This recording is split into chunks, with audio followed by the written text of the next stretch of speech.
अलवर जिले का पदभार संभालने के बाद मेरी पहली प्राथमिकता रहेगी कि राज्य सरकार की जो 24-25 की बजट घोषणाएं हैं उनको धरातल पे टाइम पे लाना और आधारभूत संरचनाओं की जितनी भी बहुत सारी घोषणाएं इस जिले के लिए की गई हैं उनका एज पर टाइमलाइन क्रियान्वित करवाना। दूसरी मेरी एक प्राथमिकता रहेगी अलवर शहर को विकसित करना, चाहे वो टूरिज्म हो, चाहे वो स्वच्छता सर्वेक्षण आगामी जो आने वाला है वो हो, या बाकी एक जो सौंदर्यीकरण होता है, एक जो शहर का लिवेबिलिटी इंडेक्स होता है, वो मेरा एक फोकस रहेगा। और तीसरी मेरी फोकस रहेगा यहाँ पे ग्रामीण क्षेत्रों में आजीविका को बढ़ाना, खासकर जो ग्रामीण अलवर है उसमें महिलाओं को और बच्चों को उनके स्वास्थ्य के हिसाब से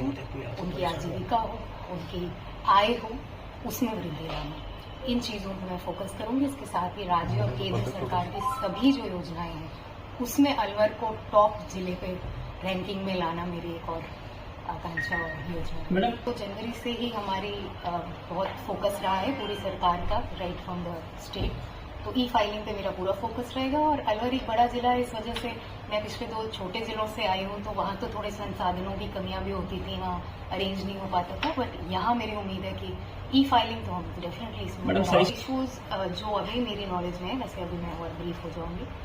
उनमें जो मैंने 1-2 मीटिंग्स अटेंड की है उसमें मोस्ट इम्पॉर्टेंट जो इश्यूज हैं वहाँ के डेवलपमेंट के, एक तो एलिवेटेड रोड का है,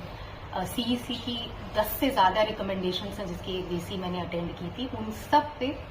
टाइमलाइन के हिसाब से योजना बना के मेरी फोकस रहेगा उस पर, चाहे वो रिलोकेशन हो, एलिवेटेड रोड हो, बाकी रिकमेंडेशंस पे वर्क करना हो, and that will be a priority जिसमें फॉरेस्ट विभाग के साथ हम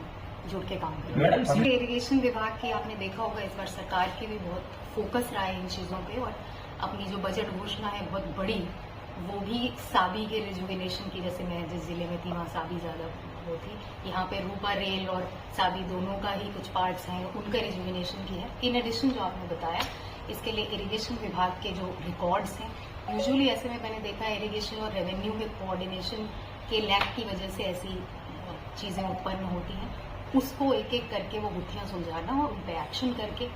क्योंकि बारिश का पूरा अलवर जोन, इवन खैरतल तिजारा और ये सारे ही डार्क में है वाटर लेवल के हिसाब से, तो वो जरूर प्राथमिकता रहेगी कि अगली गर्मी के पहले वो सारे इश्यूज रिजॉल्व किए जाए। पर्यटन के लिए जो योजना है वो कई इश्यूज के लिए यहाँ पे बहुत महत्वपूर्ण है, क्योंकि अलवर में रिलीजियस टूरिज्म हो, इको टूरिज्म हो, और एक जनरल जो दिल्ली के पास होने की वजह से जिसको वीकेंड टूरिज्म और वो कहते हैं, उन सब की बहुत ज़्यादा अपॉर्चुनिटीज़ हैं। मैंने इनकी अभी तो मैंने जस्ट ज्वाइन किया है, बट जो मैंने 1-2 वीसीज अलवर के साथ अटेंड की थी उसमें भी हमने ये सुना था कि अलवर में सर्किट्स डेवलप किए जा सकते हैं जहाँ ये तीनों चीज़ें हम यूटिलाइज कर सकें, और हमारा जो पोजिशनिंग है एनसीआर में, उससे हमें कभी भी टूरिस्ट को अट्रैक्ट करने के लिए कोई दिक्कत नहीं होती है। Forest, the biggest attraction is tiger reserve, religious tourism, eco tourism, सबको इकट्ठा लेके हम अलवर की ऐसी प्लानिंग करेंगे कि Alwar develops as a weekend destination है। बहुत सिंपल कॉन्सेप्ट के चलती है। स्वच्छता में 2-3 इश्यूज होते हैं। एक तो होता है कि आप सफाई नियमित करें, जो भी हमारी लोकल बॉडी है उसको इतना एम्पावरमेंट हो कि वो सफाई नियमित करे। दूसरा होता है कि कचरा जहाँ जाए उसके लिए अभी आपने देखा तो बजट में भी बहुत ही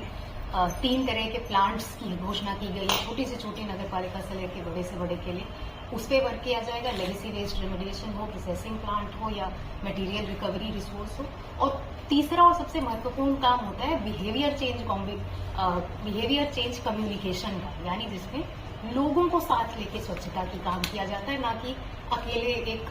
एडमिनिस्ट्रेटिव रोल पे। तो मेरा फोकस रहेगा कि अलवर की जनता जो इतनी जागरूक है, दिल्ली के इतने पास है, जयपुर के इतने पास है, इतने अच्छे शहर के निवासी है, उनको हम साथ लेके स्वच्छता की प्लानिंग करें। तो नहीं है, ऐसा मेरा एक्सपीरियंस नहीं रहा है अलवर में, तो मैं तो चाहूंगी मेरा आगे देना है। पानी संकट के लिए अभी मैं ब्रीफ होंगी, बट मैंने जो मीटिंग अटेंड की थी उसमें इस साल के बजट में बहुत बड़ी बड़ी घोषणाएं पीएचईडी विभाग की अलवर के लिए की गई हैं। तो तभी मैंने आपको पहला पॉइंट कहा था कि बजट घोषणाओं को धरातल पे लाने से ही ज्यादा से ज्यादा प्रॉब्लम्स रिजॉल्व होंगी। तो मेरा फोकस यूआईटी के नियमित मॉनिटरिंग और सभी अधिकारियों को एक टाइमलाइन के हिसाब से काम करने का देंगे। जहां भी हमें राशि की कमी रहेगी, हमारे पास स्टेट बजट है, एनसीआरपीबी के फंड्स हैं, उनमें प्रयास करके पैसे